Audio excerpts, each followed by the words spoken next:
Assalamualaikum warahmatullahi wabarakatuh.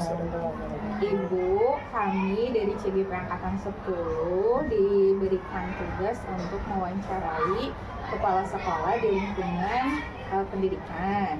Kami mau meminta izin kepada Ibu untuk mewawancarai terkait beberapa pertanyaan terkait tugas mengenai dilema etika dan pengambilan keputusan.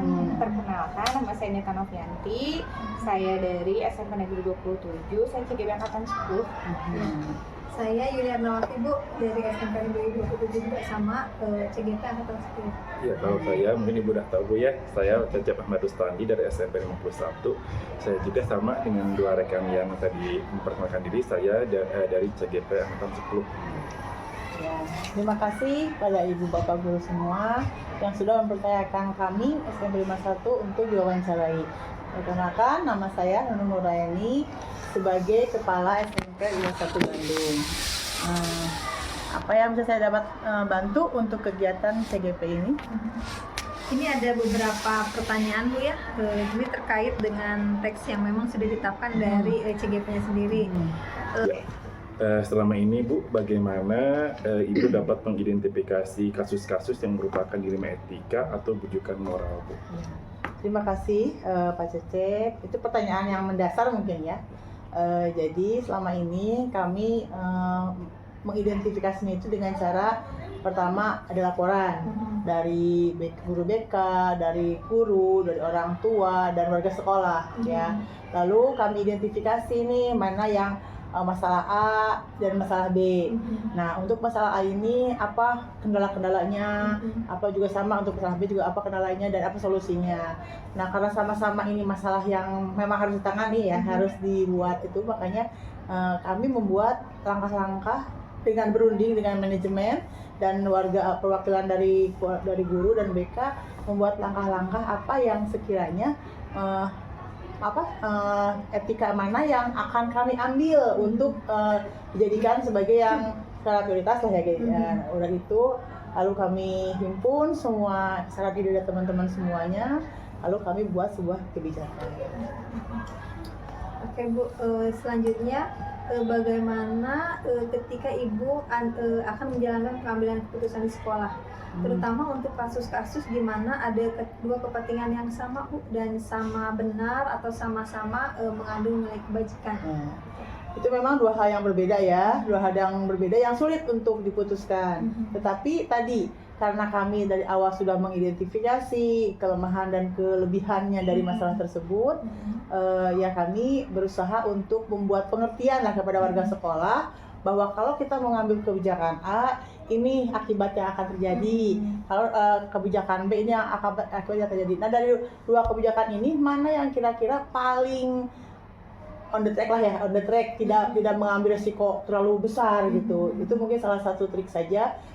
Yang penting kan mungkin komunikasi ke guru-guru, kenapa saya mengambil langkah A atau langkah B, disampaikan ke teman-teman guru semua dan warga sekolah agar tidak terjadi tadi mereka itu dilema ya, ini mana yang benar, makanya mungkin hasil diskusi tersebut kami memutuskan masalah itu berdasarkan hasil diskusi dan kesepakatan.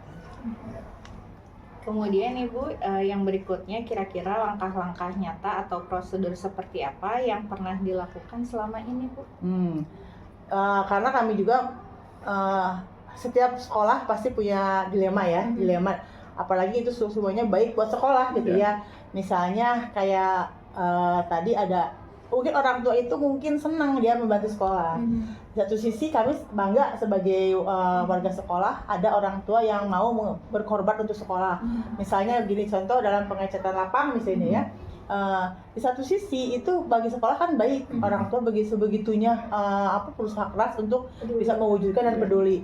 Tapi di sisi yang lain kami tuh khawatir jangan-jangan ini sebagai pungutan liar gitu ya. Apakah ini, nah untuk itu kami berembuk. Langkah pertama kami konsul dulu dengan komite.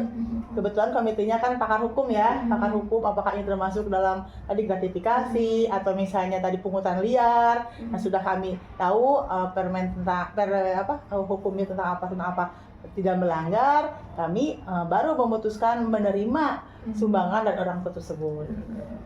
Terus gini Bu, hal-hal apa saja yang selama ini Ibu anggap sebagai hal yang paling efektif dalam pengambilan keputusan pada kasus-kasus dilema etika gitu? Diskusi, ya, identifikasi, lalu kita analisis, diskusi, lalu sampaikan ke guru agar mereka paham apa yang kita ambil itu hasil dari diskusi dan kesepakatan bersama.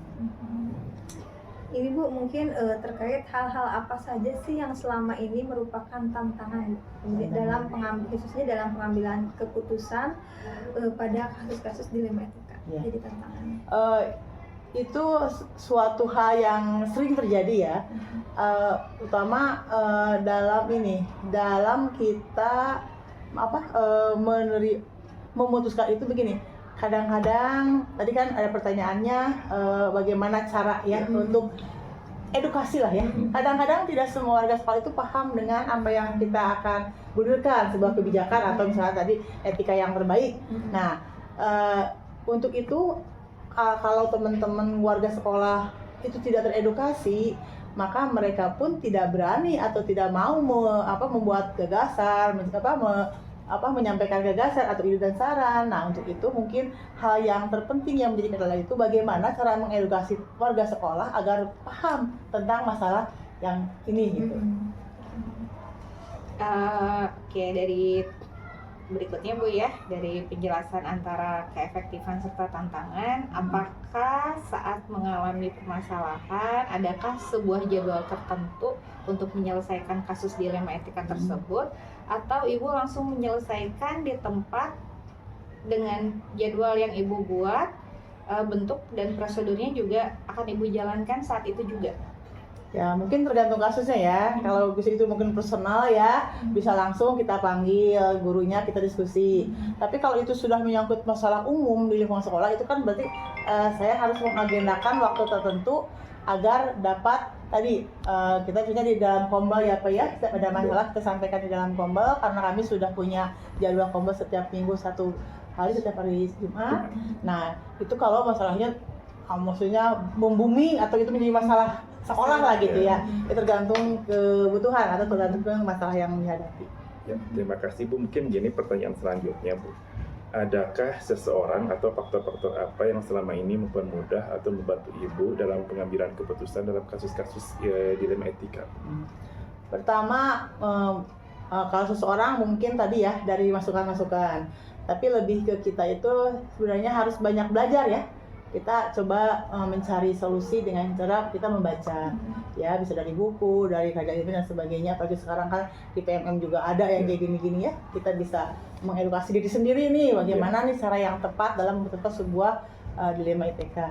Nah, satu itu tadi juga ada mungkin dari pakarnya, kayak misalnya di sini Pak Cecep di BK, beliau betul-betul kompeten di bidangnya. Kita minta pendapat ke beliau bagaimana begini-begini. Lalu ada Wakasek juga, kita coba bersharing dengan mereka bagaimana cara yang tepat menentukan sebuah kebijakan tentang etika tadi ya. Nah gitu.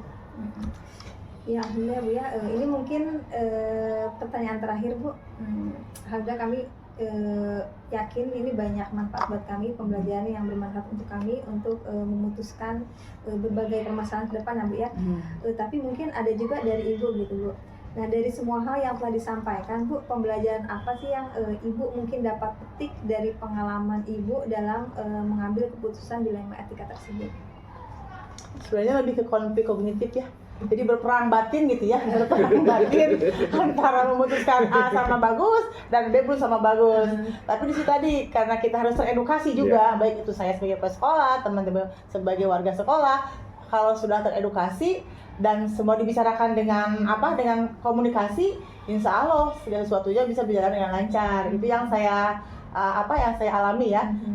Pertamanya ya kita sebagai pemimpin harus mengedukasi diri lah, bagaimana cara membuat kebijakan. Jadi dengan tadi membaca, mencari referensi yang lain, lalu juga komunikasi kepada teman-teman, sampaikan masalah kita tuh begini, akibatnya begini. Nah kalau sudah begitu, sudah matang, diedukasi teman-teman dan paham, insya Allah yang asalnya menjadi kendala bisa berubah sedikit menjadi kebiasaan gitu, menjadi bagus.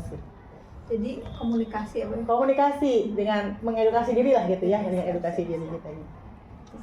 Oke, sekian Ibu wawancaranya, sangat berharga, sangat bermakna. Mudah-mudahan menjadi ilmu tambahan buat kami sebagai CGP Angkatan 10, menjadi guru yang akan terus belajar sepanjang hayat dan memperbaiki cara pembelajaran kami, baik secara materi maupun dari kasus-kasus di lingkungan satuan pendidikan ya Bu ya.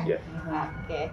Terima kasih sekali lagi Ibu Hajah Nunung Nuraini, Kepala Sekolah SMP Negeri 51 atas wawancara pada hari ini. Assalamualaikum Bu. Sama-sama.